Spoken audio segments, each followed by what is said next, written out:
서울의 하늘은 잿빛으로 물들어 있었다. 이른 아침, 신촌거리는 축축한 빗방울로 가득했고 사람들은 저마다 우산을 펼치고 분주히 움직였다. 김지우는 헐레벌떡 기숙사 계단을 뛰어내려오며 손목시계를 확인했다.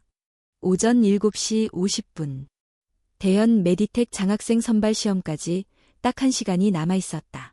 지우는 낡은 백팩을 어깨에 둘러매고 젖어가는 운동화 끈을 힘껏 조여매며 숨을 골랐다. 그의 백팩 안에는 물에 젖지 않도록 비닐로 감싼 시험 준비 서류와 달아빠진 노트 한 권이 들어있었다. 오늘 이 시험은 지훈에게 단순한 시험이 아니었다. 어머니는 심장병이 악화되어 최근 병원에서 6개월 안에 수술을 받아야 한다는 청천벽력 같은 진단을 받았다. 그러나 가난한 집안 사정상 수술비를 마련하는 것은 불가능에 가까웠다. 대현 메디텍이 제공하는 특별 장학금은 학비와 생활비 전액 지원은 물론 졸업 후 취업까지 보장하는 혜택을 약속하고 있었다. 무엇보다 이 장학금을 받으면 어머니의 수술비도 마련할 수 있었다. 지훈은 이를 악물고 달렸다. 비를 피할 우산조차 살 돈이 없어 얇은 점퍼 하나에 의지한 채 그는 신촌 버스 정류장으로 전속력으로 달려갔다. 버스 정류장에 도착했을 때 지훈은 가쁜 숨을 몰아쉬었다. 다행히 버스는 아직 도착하지 않았다. 몇몇 사람들이 우산을 쓰고 정류장에 줄지어 서 있었다.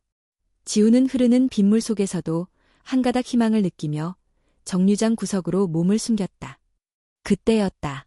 쿵 하는 둔탁한 소리와 함께 정류장 한가운데에서 한 노인이 바닥에 쓰러졌다. 순간 사람들의 시선이 노인에게 쏠렸다. 누군가는 놀란 표정으로 입을 틀어막았고 누군가는 어쩔 줄 몰라 우왕좌왕했다. 그러나 아무도 선뜻 다가서지는 않았다.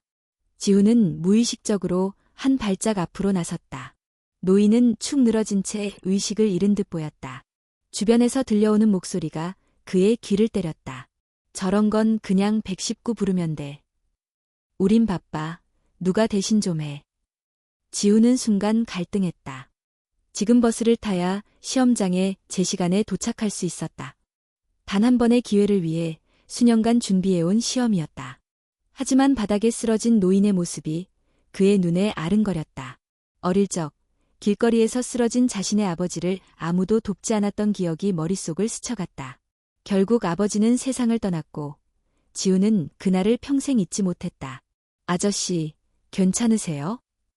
지훈은 조심스럽게 노인에게 다가갔다. 대답이 없었다. 그는 급히 맥박을 짚었다. 다행히 약하지만 맥은 뛰고 있었다. 지훈은 주변 사람들에게 외쳤다. 119에 신고해주세요. 얼른요. 한 여성이 주저하다가 휴대폰을 꺼냈다. 지훈은 노인의 옆구리에 놓여있던 작은 가방을 발견했다. 가방을 열어보니 여러 개의 약병이 들어있었다. 어떤 약을 드셔야 하나요? 지훈은 속으로 중얼거리며 약병을 살폈다. 다행히 약병 하나에 협심증 응급약이라고 표시되어 있었다. 지훈은 약을 꺼내 노인의 입에 조심스럽게 넣어주었다. 멀리서 구급차의 사이렌 소리가 들려오기 시작했다. 지훈은 안도의 한숨을 쉬며 시계를 다시 확인했다. 오전 8시 10분. 여전히 가능성은 있었다. 구급차가 도착하면 상황을 설명하고 바로 뛰어가면 될 것이다. 하지만 구급대원은 지훈을 붙잡았다. 학생, 환자분 가족이신가요? 아니요, 그냥 지나가다가. 환자분이 의식이 없으니 보호자가 필요합니다. 병원까지 동행해 주실 수 있겠어요? 지훈은 숨이 턱 막혔다. 병원까지 가면 시험은 절대 볼 수 없을 것이다. 그 순간 그의 머릿속에 어머니의 얼굴이 떠올랐다. 시험장 문이 닫히는 상상과 홀로 병상에 누워있을 어머니의 모습이 교차했다. 구급대원이 다시 물었다. 결정하셔야 합니다. 시간이 없습니다. 지훈은 입술을 깨물었다. 그리고 이내 고개를 끄덕였다. 네, 같이 가겠습니다. 구급차가 요란한 소리를 내며 병원을 향해 달리기 시작했다. 차창 밖으로 보이는 회색빛 서울 하늘 아래 김지훈의 운명도 조용히 바뀌어 가고 있었다. 구급차 안은 긴장감으로 가득 차 있었다. 김지훈은 노인, 윤대식 씨의 손을 꼭 잡은 채 창밖을 바라보았다. 차창을 타고 흐르는 빗방울이 마치 그의 흔들리는 마음을 대변하는 듯했다. 이 선택이 옳았을까? 시험장을 향하던 발걸음을 병원으로 돌린 순간 지우는 자신의 미래를 버린 것만 같은 두려움을 느꼈다. 구급대원은 끊임없이 윤대식 씨의 상태를 확인하며 병원과 무전을 주고받았다. 심장박동은 여전히 약했고 혈압도 불안정했다. 지우는 가슴이 답답했다. 자신이 조금이라도 더 빨리 응급조치를 하지 않았다면 이 노인은 지금 살아있을 수 있었을까? 아니, 지금이라도 괜찮을까? 서울시립병원 응급실에 도착하자마자 의료진이 대기하고 있었다.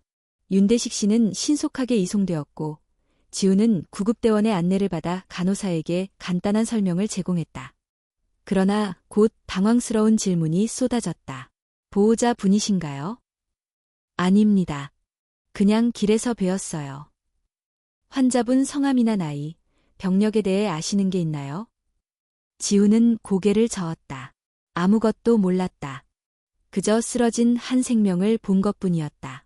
간호사는 난처한 표정을 지으며 말했다. 혹시 환자분 소지품에서 신분증이나 연락처가 나올 수 있을까요? 지우는 윤대식 씨의 낡은 가방을 열었다. 그 안에는 빛바랜 지갑 하나가 있었다. 지갑을 열자 오래된 주민등록증이 나왔다. 윤대식, 78세. 그리고 메모지 한 장, 비상 연락처가 적혀 있었다. 간호사는 즉시 메모에 적힌 번호로 전화를 걸었다. 전화기 너머로 긴장된 목소리가 들려왔다. 간호사는 짧게 상황을 설명하고 가족이 병원으로 급히 오겠다는 답을 들었다. 시간은 흐르고 있었다. 지우는 대기실에 앉아 시계를 바라보았다. 오전 9시를 막 넘긴 참이었다. 시험은 이미 시작되었고 아무리 급히 가도 늦은 것이 분명했다. 지우는 고개를 숙였다. 머릿속은 온통 어머니 생각뿐이었다. 이 선택이 과연 옳은 것이었을까? 스스로를 다독이려 했지만 불안은 쉽게 가시지 않았다. 그때 대기실 문이 벌컥 열렸다. 세련된 정장을 입은 중년 남성과 젊은 여성이 급하게 뛰어 들어왔다. 남성은 곧바로 접수대 쪽으로 달려가 상황을 물었고 간호사는 지훈을 가리켰다. 저 학생이 환자분을 병원까지 데려왔어요. 남성은 지훈에게 다가와 다소 날카로운 어조로 물었다. 당신이 우리 아버지를 발견했습니까? 지훈은 긴장한 목소리로 대답했다. 네, 신촌버스 정류장에서 쓰러지신 걸 보고 그냥 도울 수밖에 없었습니다. 남성은 지훈을 잠시 위아래로 훑어보았다. 젖은 옷차림, 낡은 가방, 젖은 신발. 남성의 눈빛에는 경계심이 가득했다. 어떻게 아버지의 소지품을 가지고 있습니까? 지훈은 당황했다. 하지만 곧 침착하게 설명했다. 가방은 아버지 옆에 있었어요. 약을 찾으려고 열어본 것뿐입니다. 다른 건 손대지 않았습니다. 남성과 여성은 서로를 바라보며 무언의 대화를 주고받았다. 그리고 남성은 낮은 목소리로 말했다. 죄송하지만 우리 입장에서는 조심할 수밖에 없습니다. 세상이 하도 흉흉해서요. 지훈은 억울함과 허탈함을 느꼈다.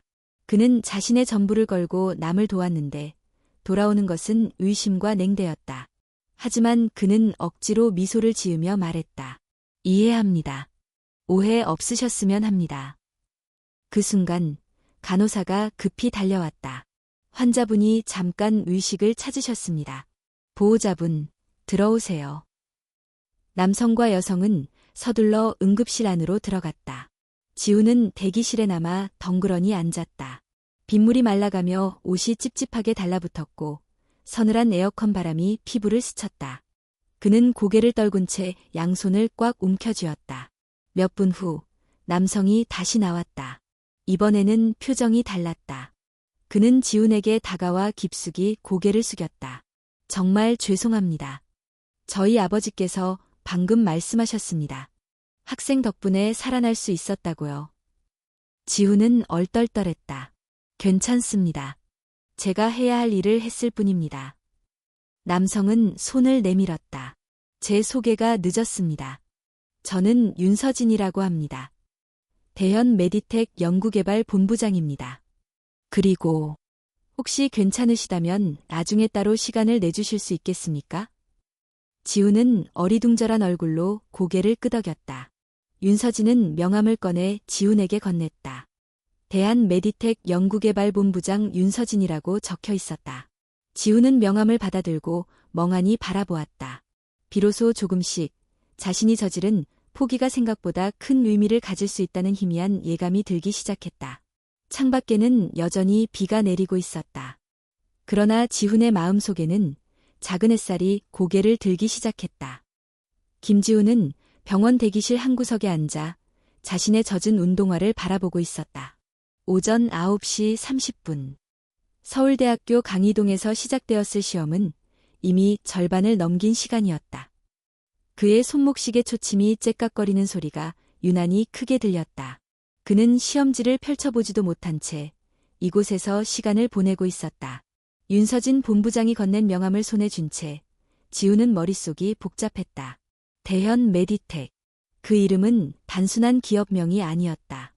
대한민국 의료기기 업계의 최정상, 전 세계로 수출을 확대하는 혁신의 상징이었다. 그 회사의 임원과 이렇게 연결될 줄은 꿈에도 몰랐다. 하지만 현실은 녹록지 않았다. 지우는 자신이 중요한 기회를 놓쳤다는 사실을 잘 알고 있었다. 설령 윤서진이 감사 인사를 전하려 한다 해도 잃어버린 시험과 그로 인한 미래는 돌아오지 않았다. 그의 머릿속에는 어머니의 얼굴과 시험장 문이 닫히는 상상이 교차했다. 지우는 힘겹게 자리에서 일어났다. 몸이 무겁게 느껴졌다. 그는 병원 로비를 지나 기숙사로 돌아가기로 결심했다. 우산도 없이 걷는 빗길은 차가웠지만 그보다 더 차가운 것은 가슴 깊숙이 파고드는 상실감이었다. 신촌거리에는 여전히 빗줄기가 퍼붓고 있었다. 지우는 고개를 푹 숙인 채 걸었다. 머릿속으로 오늘 아침부터 있었던 일들이 스쳐 지나갔다. 긴박했던 순간 누군가는 외면했고 누군가는 망설였다. 그러나 자신은 그냥 지나칠 수 없었다. 그것이 옳은 일이었기 때문이다. 하지만 옳은 선택이 항상 보상받는 것은 아니다. 지우는 그것을 너무도 잘 알고 있었다. 어릴 적 아버지가 갑작스럽게 쓰러졌을 때 주변 사람들은 차갑게 외면했다. 아무도 손을 내밀지 않았다. 결국 아버지는 세상을 떠났고 어머니는 홀로 가족을 지탱해야 했다. 그날 이후 지우는 다짐했다. 자신은 다르겠다고. 누군가 도움이 필요할 때 외면하지 않겠다고. 오늘 그는 그 약속을 지켰다. 그러나 대가로 무엇을 잃었는지는 아직 명확하지 않았다. 기숙사에 도착했을 때 지우는 이미 온몸이 흠뻑 젖어 있었다. 방에 들어서자 허탈감이 몰려왔다. 그는 가방을 내려놓고 바닥에 털썩 주저앉았다. 손에 쥐고 있던 명함이 축축하게 젖어 있었다. 지우는 명함을 조심스럽게 책상 위에 올려놓았다. 그 순간 휴대폰이 울렸다. 화면에는 어머니라는 이름이 깜빡이고 있었다. 지우는 잠시 망설이다 전화를 받았다. 지우나, 시험 잘 봤니? 어머니의 다정한 목소리가 들려왔다. 지우는 한순간 말을 잃었다. 거짓말을 해야 할까? 아니면 진실을 말해야 할까? 조금 일이 있었어요. 시험은 못 봤어요. 짧은 침묵이 흐른 뒤 어머니는 조용히 물었다. 무슨 일이 있었니? 지우는 천천히 오늘 있었던 일을 설명했다. 쓰러진 노인을 도운 일, 병원까지 동행한 일, 그리고 시험을 놓친 일까지 모두 털어놓았다.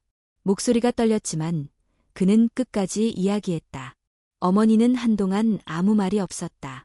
지우는 가슴이 철렁 내려앉았다. 하지만 이내 어머니는 부드럽게 말했다. 잘했다, 우리 아들. 지우는 놀랐다. 정말 잘했다. 사람의 생명을 구하는 일은 어떤 시험보다, 어떤 기회보다 값진 일이란다. 지훈의 눈가가 뜨거워졌다. 어머니의 말은 마치 꽁꽁 얼어붙은 마음을 녹여주는 햇살 같았다. 그는 휴대폰을 꼭 붙들고 눈을 감았다. 엄마, 미안해. 더 잘하고 싶었는데. 지훈아, 내가 내 아들이라는 것만으로도 난 충분히 자랑스럽다. 전화가 끊어진 후 지훈은 천천히 몸을 일으켰다. 바닥에 떨어진 빗방울 자국을 닦아내며 마음을 다잡았다. 포기한 것이 전부는 아니었다. 그는 아직 살아있었고 앞으로도 또 다른 길을 만들어 나갈 수 있었다. 다음 날 지우는 윤서진 본부장에게 연락을 했다. 감사 인사와 함께 만나겠다는 의사를 전했다. 윤서진은 기쁘게 응하며 강남 본사로 초대했다. 며칠 후 지우는 낡은 정장을 꺼내 입고 강남역 근처의 대연 메디텍 본사로 향했다.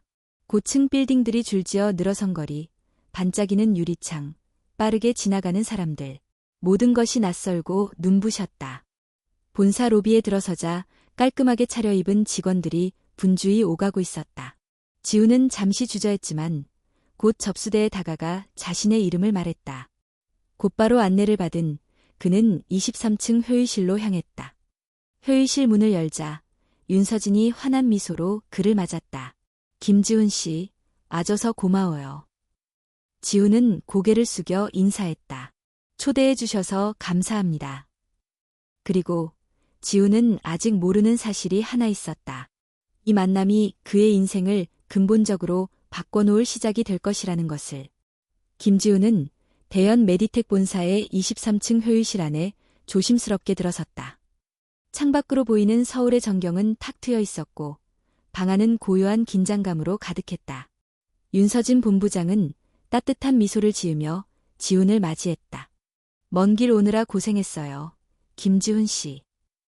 지훈은 정중히 인사했다. 초대해 주셔서 감사합니다.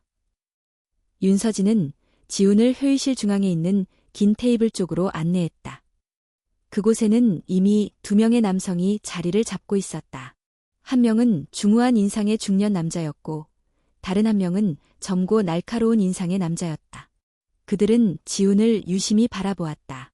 이쪽은 우리 대표이사님, 그리고 인사팀 이과장입니다. 윤서진이 소개했다. 대표이사인 박재훈은 부드러운 목소리로 인사했다. 김지훈 씨, 반갑습니다. 우리 서진 본부장님께 이야기를 들었습니다. 아버님을 도와주셨다지요. 지훈은 고개를 숙이며 답했다. 별거 아닙니다. 그냥 사람이 쓰러져 있는 걸 보고 지나칠 수 없었습니다. 대표이사는 미소 지었지만 옆에 있던 인사팀 이과장은 여전히 의심스러운 눈초리였다. 혹시 어떤 경위로 현장에 계셨습니까? 신촌버스 정류장은 학생이 자주 다니는 길이 아닌데요. 지훈은 약간 당황했지만 침착하게 대답했다. 시험을 보러 가는 길이었습니다. 신촌을 거쳐서 이동하는 게 가장 빠른 경로였어요.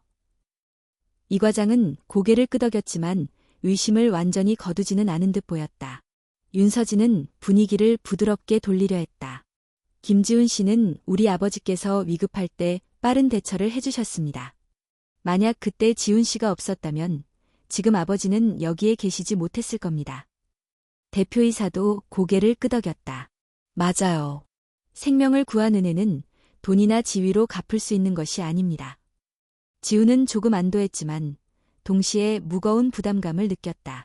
자신은 보상을 바라고 행동한 것이 아니었기 때문이다. 그저 당연하다고 생각했을 뿐이었다. 하지만 상황은 그렇게 간단하지 않았다. 잠시 후 다른 관계자가 회의실로 들어왔다. 그는 다소 급한 표정이었다. 대표님, 조금 전에 기자들이 병원 쪽에서 이상한 소문을 듣고 취재 요청을 해왔습니다. 환자 보호자와 관련해 외부인이 연루됐다는 말이 돌고 있습니다. 회의실 안이 순간 싸늘해졌다. 대표이사는 얼굴을 굳히고 물었다. 어떤 소문입니까? 젊은 남학생이 노인의 소지품을 소지하고 있었다는 이야기입니다. 일부에서는 금품을 노린 것 아니냐는 추측도 있습니다. 지훈은 얼굴이 하얗게 질렸다. 그는 가방을 열어 아무것도 훔치지 않았고 단지 응급약을 찾으려고 했을 뿐이었다. 그러나 소문은 이미 다른 방향으로 퍼지고 있었다. 이 과장은 날카롭게 지훈을 바라보았다. 김지훈 씨, 혹시 노인의 가방을 건드릴 때 다른 물건을 본 건 없습니까? 지훈은 굳은 목소리로 답했다. 아니요. 약을 찾기 위해 가방을 열었습니다. 다른 것은 건드리지 않았습니다. 회의실은 침묵에 잠겼다. 윤서진은 잠시 고민하다가 입을 열었다. 저는 김지훈 씨를 믿습니다. 직접 아버지를 배웠고 아버지께서 분명히 말씀하셨습니다. 지훈 씨가 없었더라면 지금 살아계시지 못했을 거라고. 대표이사는 깊은 한숨을 쉬었다. 사람을 판단할 때는 행동을 봐야 합니다. 우리는 직접 본 것을 믿어야죠. 긴장감이 감돌았지만 분위기는 서서히 풀리기 시작했다. 그러나 지훈의 마음은 여전히 무거웠다. 자신은 생명을 살리기 위해 행동했지만 세상은 그렇게 단순하지 않았다. 의심, 불신, 소문. 그는 그런 세상의 냉혹함을 뼈저리게 느꼈다. 회의가 끝난 후 윤서진은 지훈을 따로 불렀다. 김지훈 씨, 미안합니다. 이런 오해를 받게 해서. 지훈은 고개를 저으며 말했다. 괜찮습니다. 제가 감수해야 할 부분이었어요. 하지만 우리는 당신의 진심을 받습니다. 그 점을 절대 잊지 않을 겁니다. 지훈은 윤서진의 말을 들으며 마음속 깊은 곳에서 조금이나마 위로를 얻었다. 윤서진은 가볍게 웃으며 말했다. 곧 좋은 소식을 전해줄 수 있을 것 같습니다. 조금만 기다려주세요. 지훈은 고개를 끄덕이며 감사 인사를 했다. 그리고 스스로 다짐했다. 누가 뭐라 하든 자신의 선택을 후회하지 않겠다고. 아무리 세상이 불공평하고 냉혹하더라도 올바른 선택은 스스로를 지켜주는 유일한 길임을 그는 깨닫고 있었다. 밖으로 나오니 빗줄기는 잦아들고 있었다. 흐릿했던 하늘 사이로 햇살이 희미하게 퍼지기 시작했다. 김지훈은 한 손으로 젖은 머리칼을 쓸어넘기며 다시 한번 힘껏 숨을 들이켰다. 그는 여전히 불확실한 미래를 향해 걷고 있었다. 하지만 이번에는 조금 더 단단한 마음으로 주저함 없이 앞으로 나아가기로 결심했다. 며칠 후 김지훈은 다시 서울시립병원을 찾았다. 윤대식 회장이 중환자실에서 일반 병실로 옮겨졌다는 소식을 듣고 지훈은 직접 안부를 묻고 싶었다.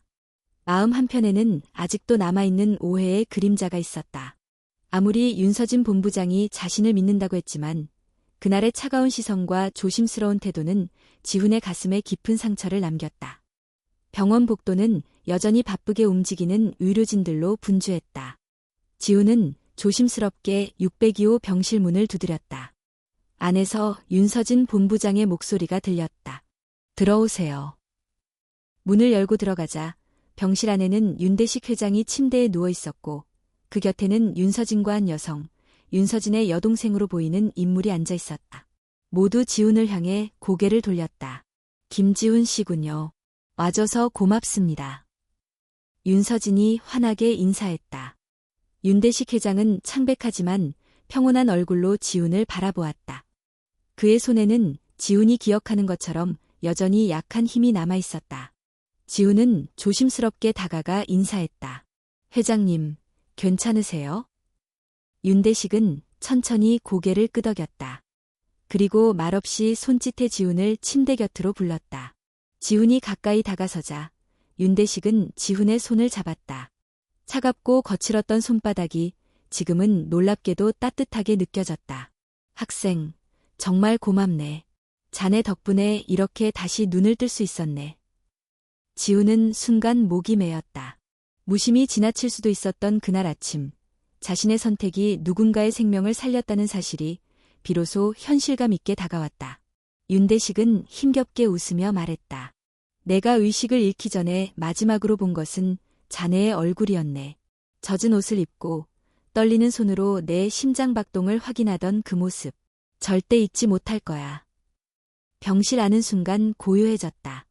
윤서진과 여동생 역시 숙연한 표정으로 그 광경을 지켜보았다. 윤서진은 천천히 입을 열었다. 아버지께서 깨어나신 후 가장 먼저 하신 말씀이 지훈 씨 이야기였습니다. 아버지를 구한 학생이 있었다고. 그래서 저희 가족 모두 지훈 씨께 진심으로 사과드리고 싶습니다. 여동생 또한 고개를 숙이며 말했다. 처음에 의심해서 죄송했어요. 저희가 너무 경계심에 사로잡혀 있었어요. 지훈은 천천히 고개를 저었다. 괜찮습니다. 그럴 수 있다고 생각합니다. 오히려 이렇게 말씀해 주셔서 감사합니다. 윤대식은 지훈의 손을 꼭 잡은 채 천천히 말했다. 내가 아직 살아있는 동안 해야 할 일이 있다면 자네 같은 젊은이를 돕는 것이겠지. 자네는 내 생명을 구했지만 동시에 내 신념도 다시 일깨워 주었네. 지훈은 무거웠던 가슴 한켠이 서서히 풀리는 것을 느꼈다. 단순히 오해가 풀린 것 이상의 의미였다. 자신이 세상에 조금이나마 긍정적인 영향을 미칠 수 있다는 확신이 생겼다. 그날 오후, 지훈은 병원을 나서며 하늘을 올려다보았다. 구름 사이로 햇살이 퍼지기 시작했고 한동안 이어졌던 비도 그쳐 있었다. 그는 깊게 숨을 들이쉬었다. 가슴속에 맺혀있던 응어리가 사라진 느낌이었다. 며칠 후, 지훈은 윤서진 본부장으로부터 다시 연락을 받았다. 본사로 다시 와달라는 요청이었다. 이번에는 공식적인 제안이 있을 것 같았다. 지훈은 긴장과 기대를 안고 약속된 시간에 대연 메디텍 본사로 향했다. 회의실에 도착하자 이번에는 윤서진 본부장뿐만 아니라 인사팀과 재단 관계자들도 자리에 있었다. 윤서진이 자리에서 일어나 지훈을 맞았다. 김지훈 씨, 기다리셨죠? 오늘은 특별한 소식을 전하려고 합니다. 지훈은 조심스럽게 고개를 끄덕였다. 윤서진은 서류 하나를 꺼내 지훈에게 건넸다. 서류 상단에는 대연 메디텍 특별 장학생 선발 확정서라는 제목이 또렷하게 인쇄되어 있었다. 당신을 대연 메디텍의 특별 장학생으로 공식 선발합니다. 학비 전액 지원은 물론 생활비 지원과 졸업 후 정규직 채용 보장이 함께 제공됩니다. 지훈은 눈을 크게 떴다. 숨이 멎을 것 같았다. 그리고 추가로 윤서진이 덧붙였다. 어머님 치료와 관련하여 우리 재단 산하병원에서 모든 수술과 치료 비용을 지원하기로 결정했습니다.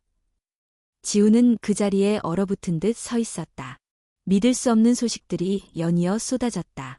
자신이 잃었다고 생각했던 모든 것들이 오히려 더 크게 돌아오고 있었다. 감사합니다. 정말 감사합니다. 지훈은 간신히 목소리를 짜냈다.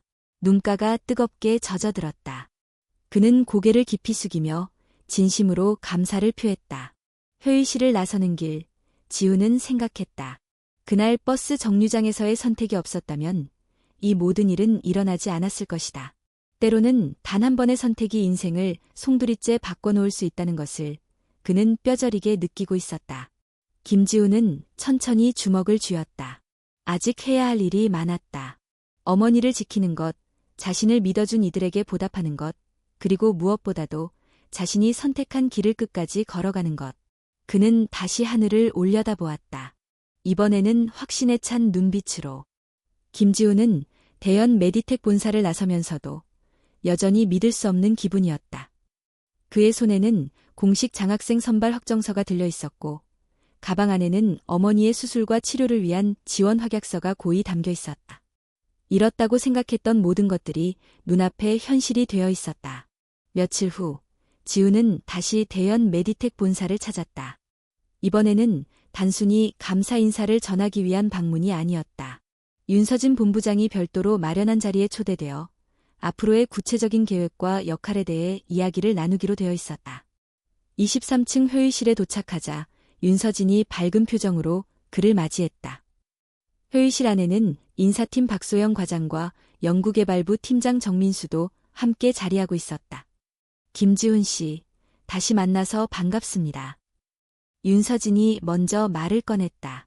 오늘은 조금 더 구체적인 제안을 드리려고 합니다.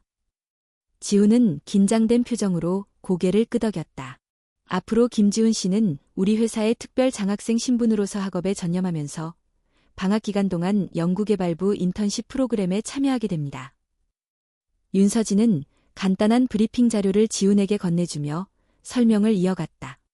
현재 우리 대연 메디텍은 심장질환 조기 진단을 위한 웨어러블 디바이스를 개발하고 있습니다. 이 프로젝트는 회사 차원에서도 매우 중요한 과제입니다. 정민수 팀장이 설명을 덧붙였다. 지훈 씨의 배경, 특히 가정환경과 어머님의 건강 문제를 지켜본 결과 이 프로젝트의 깊은 공감과 실질적인 기여를 할 수 있을 거라 기대하고 있습니다. 지훈은 손에 쥔 자료를 바라보았다. 심장 이상 조기 감지 시스템 개발 프로젝트라는 제목이 선명하게 인쇄되어 있었다. 아직 학생 신분이지만 지훈 씨의 참신한 시각과 문제 해결 능력에 기대를 걸고 있습니다. 윤서진이 진심 어린 눈빛으로 말했다. 물론 학업이 최우선입니다. 인턴십은 방학 기간에만 이루어질 예정이며 연구에 필요한 지원은 회사 차원에서 최대한 제공할 것입니다. 지훈은 가슴이 두근거렸다. 단순한 장학생 지원을 넘어 실제로 세상을 바꿀 수 있는 기술 개발에 참여할 기회를 얻은 것이다. 그는 망설임 없이 대답했다. 열심히 하겠습니다. 꼭 도움이 되고 싶습니다. 회의는 따뜻한 분위기 속에서 마무리되었다. 지훈은 연구개발부로 이동하여 간단한 부서, 소개와 인턴십 과정을 안내받았다. 수많은 연구 장비와 복잡한 데이터들이 그의 앞에 펼쳐졌다. 모든 것이 낯설었지만 동시에 가슴이 설레었다. 며칠 후 지훈은 기숙사로 돌아와 인턴십을 준비하기 시작했다. 그는 관련 논문을 찾아 읽고 심장 질환에 대한 기본적인 의학 지식을 공부했다. 어머니의 병을 이해하려 애썼던 과거의 노력이 지금 이 순간 큰 도움이 되고 있었다. 인턴십 첫날, 지훈은 연구소에 출근했다. 팀원들은 처음에는 그를 약간 경계하는 듯했다. 회장님의 생명을 구한 학생이라는 소문은 이미 퍼져 있었고, 일부 직원들은 지훈이 실력보다 연줄로 들어왔다고 생각하고 있었다. 하지만 지훈은 조용히 묵묵히 자신의 역할에 최선을 다했다. 그는 자료 정리, 데이터 분석, 간단한 실험 지원 등 모든 일을 성실히 수행했다. 그리고 시간이 지날수록 그의 진심과 열정은 조금씩 주변 사람들에게 전해지기 시작했다. 정민수 팀장은 지훈의 노력과 태도를 높이 평가했다. 김지훈 씨, 데이터 분석 속도가 놀랍네요. 예리한 관찰력도 가지고 있고. 지훈은 겸손하게 웃으며 말했다. 아직 많이 부족합니다. 하지만 최선을 다하고 있습니다. 특히 심장 박동 패턴 분석 프로젝트에서 지훈은 어머니의 심전도 기록을 참고하여 특정 이상 패턴을 조기에 감지할 수 있는 알고리즘 개선 아이디어를 제안했다. 이 제안은 팀 내에서 큰 반향을 일으켰다. 이런 접근은 기존 모델보다 훨씬 현실적이야. 정민수 팀장이 감탄했다. 환자들의 실제 상황을 반영할 수 있으니 임상 적용 가능성도 높아질 거야. 지훈은 뿌듯함과 동시에 더 큰 책임감을 느꼈다. 이 프로젝트는 단순한 연구가 아니었다. 누군가의 생명을 구할 수 있는 실질적인 기술이었다. 어머니처럼 또 다른 누군가의 소중한 사람을 지킬 수 있을지도 몰랐다. 그날 밤, 지훈은 기숙사 방 창가에 앉아 하늘을 바라보았다. 멀리서 서울타워의 불빛이 흐릿하게 빛나고 있었다. 그는 작은 목소리로 혼잣말을 했다. 포기하지 않기를 잘했어. 지훈은 다시 한번 마음을 다잡았다. 이 길이 쉽지는 않을 것이다. 하지만 그는 이미 가장 중요한 선택을 했고 그 선택이 자신을 여기까지 이끌어 주었다. 앞으로 더 많은 어려움이 기다리고 있을지도 모른다. 그러나 김지훈은 알고 있었다. 올바른 길을 걸을 때 그 길 끝에는 반드시 빛이 있다는 것을. 김지훈은 연구소 인턴십 생활에 점점 익숙해지고 있었다. 매일 아침 강남 본사로 출근해 프로젝트 회의에 참석하고 데이터 분석과 실험을 보조하며 바쁜 나날을 보냈다. 작은 실수에도 스스로 질책하며 성장해 나갔다. 그러나 시간이 지나면서 지훈은 또 다른 현실과 마주하게 되었다. 동료 인턴들 사이에서 은근한 견제와 질투가 시작된 것이다. 김지훈, 회장님 아들 구했다고 특별 대우받는 거지 뭐. 실력은 별로면서 운이 좋은 거야. 처음에는 소문에 신경 쓰지 않으려 했다. 하지만 같은 팀에서 일하는 동료들이 눈에 띄게 차가워지는 것을 느낄 때마다 지훈은 마음이 무거워졌다. 무언의 벽이 생긴 듯했다. 회의 때 그의 아이디어가 무시당하거나 실험 지원이 배제되는 일도 생겼다. 어느 날 팀원 중 한 명이 실험 결과를 조작했다는 의혹이 제기되었고 그 책임을 은근히 지훈에게 떠넘기려 했다. 지훈 씨가 데이터 정리했잖아. 뭔가 놓친 거 아닐까? 회의실 안이 술렁였다. 모두의 시선이 지훈에게 쏠렸다. 가슴이 철렁 내려앉았다. 억울했지만 변명하면 오히려 방어적으로 보일까 두려웠다. 지훈은 깊게 숨을 들이쉬고 침착하게 말했다. 제가 정리한 부분은 이 영역입니다. 문제가 된 데이터는 다른 분이 맡은 구간입니다. 정민수 팀장이 냉정하게 문서를 확인했다. 그리고 곧 진실이 밝혀졌다. 지훈 씨 책임이 아닙니다. 오히려 정리된 자료 덕분에 오류를 빨리 발견할 수 있었습니다. 순간 분위기가 반전되었다. 동료들은 민망한 표정으로 서로를 피했다. 지훈은 아무 말 없이 자리로 돌아갔다. 그는 이미 익숙했다. 오해받고, 의심받고, 결국 자신의 행동으로 증명해야 하는 과정에 그날 저녁 정민수 팀장이 따로 지훈을 불렀다. 힘들지? 지훈은 조용히 고개를 끄덕였다. 김지훈 씨, 기억해. 아무리 좋은 의도로 시작해도 세상은 늘 쉽게 받아들이지 않아. 특히 내가 특별한 존재가 된 순간부터는 더 그렇다. 정민수는 지훈의 어깨를 두드리며 덧붙였다. 하지만 포기하지 마. 시간이 지나면 결국 진짜 가치를 알아보게 되어 있어. 지훈은 그 말에 깊이 고개를 숙였다. 자신이 가야 할 길이 쉽지 않을 것이라는 걸 이미 알고 있었다. 그래도 그는 포기하지 않을 것이다. 며칠 후 대연 메디텍 내부에서 열리는 연구 경진대회가 공고되었다. 각 부서 인턴들과 신입 연구원들이 혁신적인 아이디어를 발표하는 자리였다. 최종 선정자는 정식 프로젝트를 이끌 기회를 얻을 수 있었다.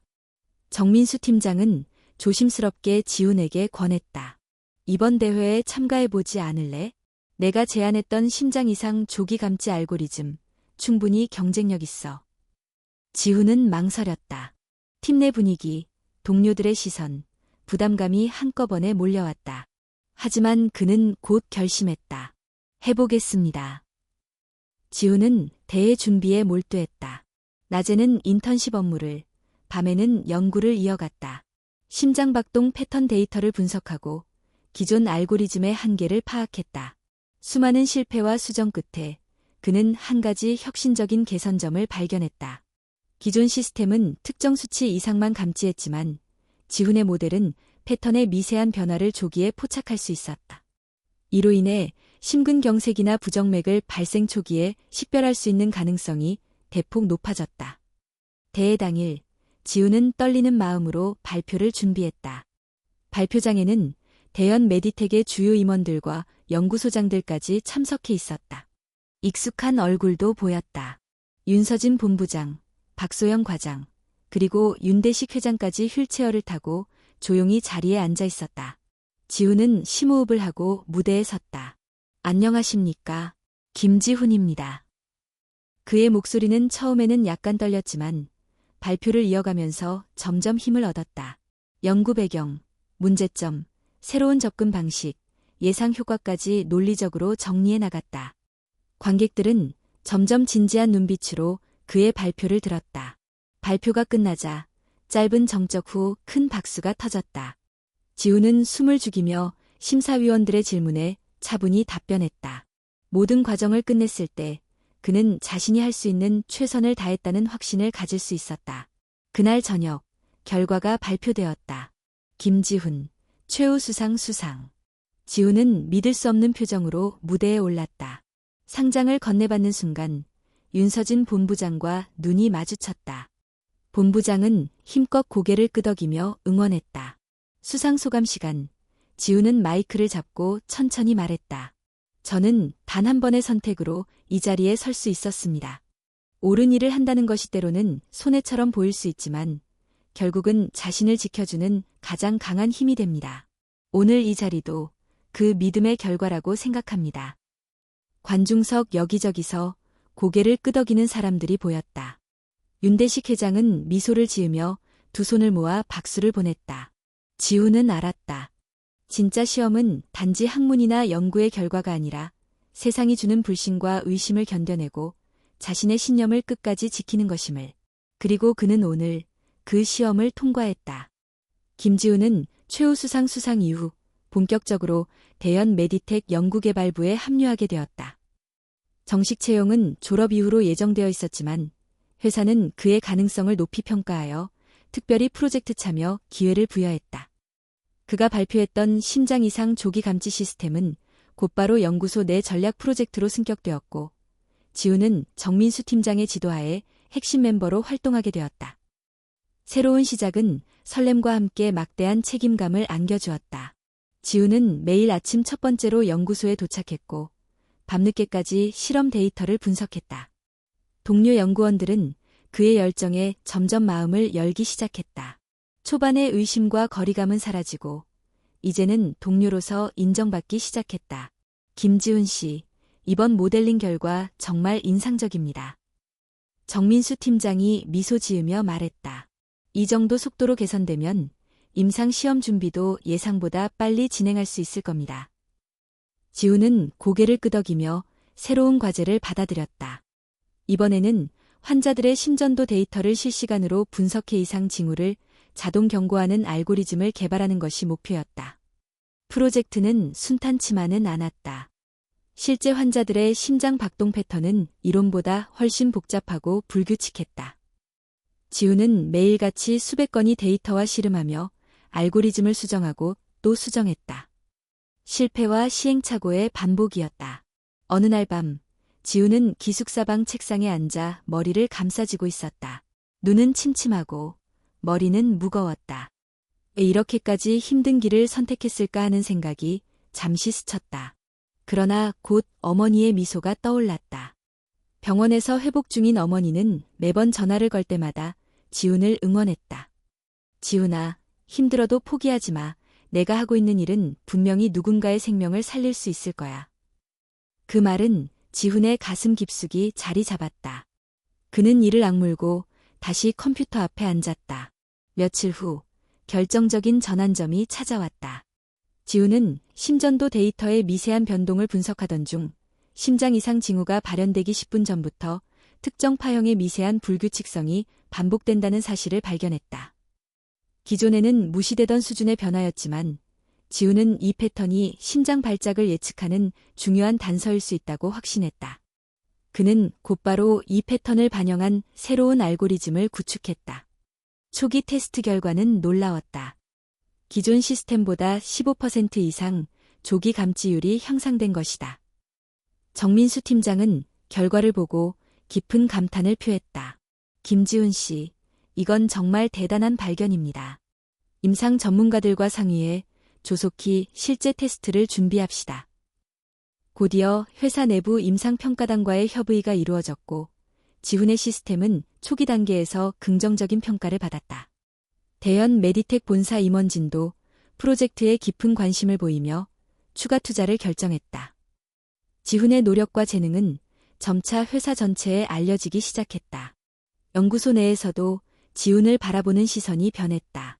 단순히 회장님은 구한 학생이 아니라 진짜 실력을 갖춘 연구자로 인정받기 시작한 것이다. 하루는 윤서진 본부장이 지훈을 따로 불렀다. 회의실에는 윤대식 회장도 함께 있었다. 지훈 군, 고생 많았어요. 윤대식 회장은 여전히 휠체어에 앉아 있었지만 얼굴에는 건강한 기색이 돌고 있었다.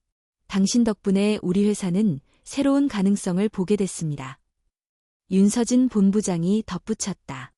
회장님과 저는 김지훈 씨에게 더 넓은 무대를 제안하고 싶습니다. 지훈은 놀란 눈으로 두 사람을 바라보았다. 미국 스탠포드 대학과 공동 연구 프로그램에 참여하는 건 어떻겠습니까? 스탠포드 의공학 연구소는 세계 최고 수준이고 거기서 1년간 연구하면서 글로벌 감각과 전문성을 키울 수 있을 겁니다. 지훈은 말을 잃었다. 스탠포드라니 상상조차 하지 못했던 기회였다. 물론 윤서진은 부드럽게 말했다. 모든 비용은 회사가 지원합니다. 김지훈 씨는 연구에만 전념하면 됩니다. 지훈은 가슴이 벅차올랐다. 긴 시간 동안의 노력, 포기하지 않고 걸어온 길 끝에 서서히 새로운 문이 열리고 있었다. 감사합니다. 정말 감사드립니다. 그는 두 손을 꼭 쥐고 고개를 숙였다. 윤대식 회장은 따뜻하게 웃으며 말했다. 내가 어려웠던 시절 누군가 손을 내밀어줬다면 얼마나 좋았을까 생각하곤 했지. 이제 나는 그런 손길이 되어주고 싶네. 자네가 보여준 용기와 진심은 충분히 그럴 자격이 있네. 지훈은 눈가가 뜨거워졌다. 세상은 때로 냉정하지만 진심은 결국 통한다는 것을 그는 온몸으로 느끼고 있었다. 그리고 그는 다짐했다. 이 기회를 헛되이 하지 않겠다고. 자신을 믿어준 사람들, 그리고 미래에 자신이 지켜야 할 또 다른 생명들을 위해서. 김지훈은 드디어 새로운 무대를 향해 첫걸음을 내디딜 준비를 마쳤다. 김지훈은 스탠포드 대학에서의 1년 연구 과정을 성공적으로 마치고 귀국했다. 낯선 땅에서 쌓은 지식과 경험은 그를 한층 성장시켰고, 이제 그는 단순한 학생이 아닌 당당한 연구자로서 자리 잡고 있었다. 귀국하자마자 대연 메디텍은 그를 정식 연구원으로 채용했다. 심장 이상 조기 감지 시스템 프로젝트는 지훈이 없는 사이에도 계속해서 발전을 거듭했고, 이제는 임상 시험 최종 단계에 들어서 있었다. 지훈은 다시 연구팀에 합류하며 프로젝트를 이끌어갔다. 어느 날 윤서진 본부장이 지훈을 별도로 호출했다. 회사 대형 회의실에 들어서자 이사진을 비롯한 많은 사람들이 모여 있었다. 회의실 중앙 스크린에는 윤대식 인도주의 위공학상 제정이라는 문구가 크게 떠 있었다. 김지훈 씨, 오늘은 특별한 소식을 전하려고 합니다. 윤서진이 미소를 지으며 말했다. 우리 대연 메디텍은 회사 창립 50주년을 기념해 인간애와 기술혁신을 동시에 기리는 상을 제정하기로 했습니다. 이름하여 윤대식 인도주의 위공학상입니다. 지훈은 놀란 눈으로 윤서진을 바라보았다. 윤대식 회장의 이름을 딴 이 상은 매년 사회적 가치와 과학적 혁신을 동시에 이룬 인물에게 수여될 예정이었다. 그리고 윤서진이 말을 이었다. 첫 번째 수상자는 김지훈 씨입니다. 회의실 안이 환한 박수로 가득 찼다. 지훈은 자리에서 일어나 얼떨떨한 표정으로 단상 앞으로 나섰다. 윤대식 회장이 휠체어를 타고 직접 단상에 올라와 지훈에게 상패를 건넸다. 김지훈 군, 자네는 단순히 기술적 성취를 이룬 것이 아니라 인간에 대한 깊은 존중과 사랑을 보여주었네. 이 상은 그런 가치를 기리는 것이네. 윤대식 회장의 목소리는 힘이 있었고 청중은 숨죽이며 그 말을 들었다.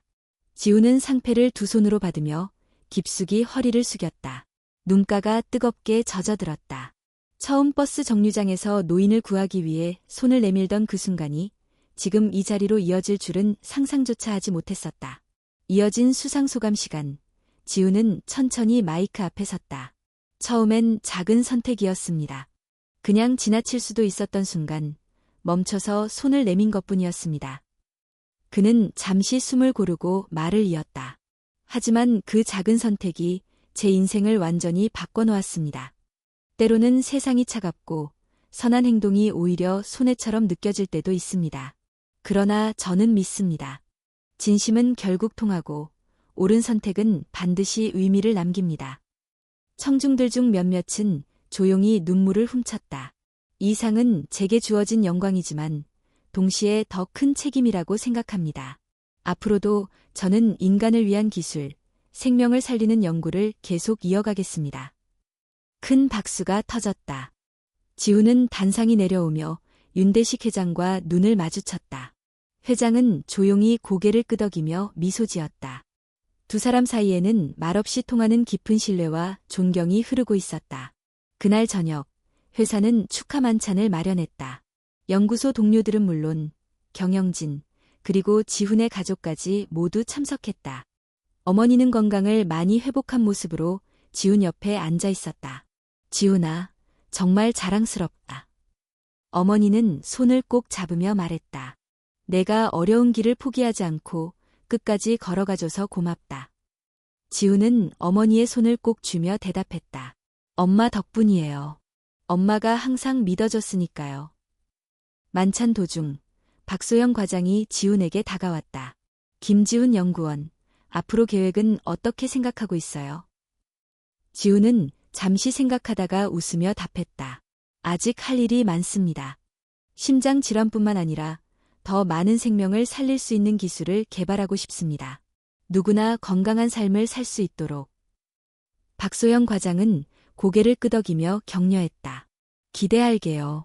당신 같은 사람이 우리 회사의 미래를 이끌어갈 거니까.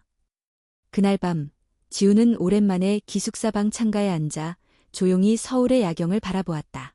수많은 빛들이 도시를 수놓고 있었다.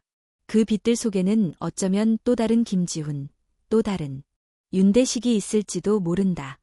누군가는 힘든 선택의 기로에 서 있을 것이고 누군가는 자신의 신념을 지켜내려 싸우고 있을 것이다. 지훈은 알았다. 자신의 작은 선택이 세상을 완전히 바꾸지는 못할지라도 누군가의 세상을 바꿀 수 있다는 것을, 그리고 그것이야말로 진정한 의미라고. 그는 창밖을 향해 조용히 중얼거렸다. 앞으로도 멈추지 않겠다. 김지훈은 윤대식 인도주의 의공학상 수상 이후 바쁜 나날을 보냈다. 연구소에서는 심장 이상 조기 감지 시스템의 상용화를 위한 마지막 조율이 한창이었고, 동시에 그는 새로 설립된 인도주의 의공학 연구센터의 초대 연구원으로 임명되었다. 이 연구센터는 대연 메디텍이 사회적 책임을 다하기 위해 만든 비영리 조직으로 유료 사각지대에 있는 사람들을 위해 저렴하고 효율적인 의료기술을 개발하는 것을 목표로 삼고 있었다. 윤대식 회장과 윤서진 본부장이 직접 추진한 이 프로젝트는 김지훈을 중심으로 시작되었다. 지훈은 이 제안을 망설이지 않고 받아들였다. 돈이나 명예가 아니라 진짜 세상을 바꾸는 일에 기여하고 싶었기 때문이다. 센터는 서울 외곽의 조용한 캠퍼스에 위치해 있었다. 자연 속에서 연구에 몰두할 수 있는 최적의 환경이었다. 지훈은 젊은 연구원들과 함께 새로운 프로젝트를 시작했다. 이번 목표는 저소득층 환자들도 쉽게 사용할 수 있는 휴대용 심장 모니터링 기기를 개발하는 것이었다. 지훈은 매일 새벽같이 연구소에 도착해 실험을 시작했다. 때로는 기계가 고장나고 데이터가 예상과 다르게 나와 좌절하기도 했지만 그는 포기하지 않았다. 오히려 실패할 때마다 더 깊이 파고들었고 동료들과 밤새 토론을 이어갔다. 센터는 빠르게 성장했다. 전국 각지에서 젊은 과학자들이 모였고 의료계에서도 큰 관심을 보이기 시작했다. 김지훈이라는 이름은 점점 더 많은 사람들의 입에 오르내리기 시작했다. 하지만 지훈은 변하지 않았다. 그는 여전히 조용히, 묵묵히 자신의 길을 걸었다. 어느 날, 한 통의 편지가 센터로 도착했다. 강원도 산골에 사는 한 소년이 보낸 손편지였다.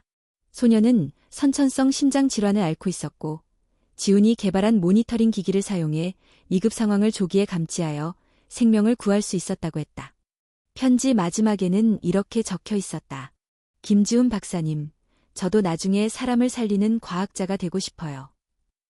지훈은 편지를 손에 쥐고 한참을 움직이지 못했다. 마음 깊숙한 곳에서부터 뜨거운 무언가가 차오르는 것을 느꼈다.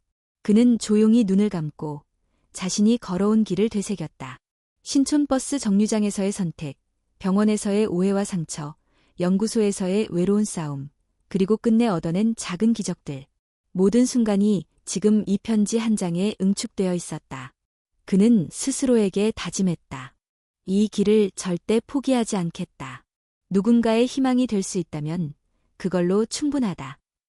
며칠 후 대연 메디텍 본사에서는 또 하나의 특별한 행사가 열렸다. 인도주의 의공학 연구센터의 첫 번째 기념 강연회였다. 김지훈은 주제 발표자로 초대되었다. 강연장에는 수백 명의 청중이 모였다. 학생, 연구원, 의료진, 기업 관계자들까지 다양한 사람들이 김지훈의 이야기를 듣기 위해 찾아왔다. 지훈은 단상에 올라 천천히 주변을 둘러보았다. 그 순간 그는 알았다. 자신이 혼자가 아니라는 것을.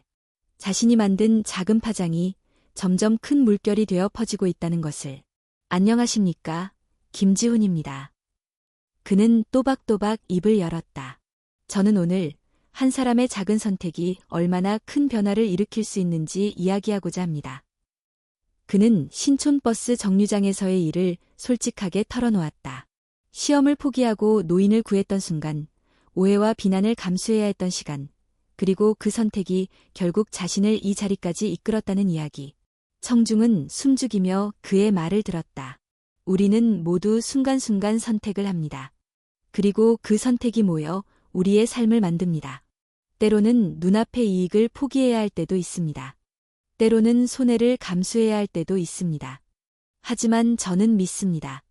옳은 선택은 결국 우리를 더 나은 사람으로, 더 나은 세상으로 이끌어준다고. 지훈은 고개를 들고 청중을 바라보았다. 여러분, 누군가 힘들어할 때 주저하지 말고 손을 내밀어 주세요. 그것이 비록 작은 행동이라도 그 사람이 평생 잊지 못할 희망이 될 수 있습니다. 강연이 끝나자 강당은 거대한 박수로 가득 찼다. 수많은 사람들이 줄을 서서 지훈에게 악수를 청했다. 학생들은 눈을 반짝이며 물었다. 저도 과학자가 되고 싶어요. 어떻게 해야 할까요? 지훈은 웃으며 답했다. 항상 진심을 잃지 마세요. 기술은 사람을 위한 것이라는 걸 잊지 않는다면 누구나 위대한 과학자가 될 수 있습니다. 그날 밤, 지훈은 다시 연구소로 돌아갔다. 창밖으로 서울의 야경이 반짝이고 있었다. 그는 책상에 앉아 새 프로젝트의 계획서를 펼쳤다. 다음 목표는 심장질환 예방을 넘어 만성질환 관리 시스템을 개발하는 것이었다. 더 많은 생명을, 더 많은 가족의 행복을 지키기 위해 김지훈은 알았다. 여정은 끝난 것이 아니라 이제 시작이라는 것을. 그의 앞에는 여전히 수많은 길이 펼쳐져 있었고 그는 그 길을 주저없이 걸어갈 준비가 되어 있었다. 그리고 언젠가 또 다른 김지훈이, 또 다른 누군가가 작은 선택으로 세상을 바꿀 것이다. 그는 그날을 기다리며 조용히, 그러나 단단히 마음을 다잡았다. 그리하여 김지훈은 다시 한번 자신의 길을 향해 힘차게 걸음을 내디뎠다.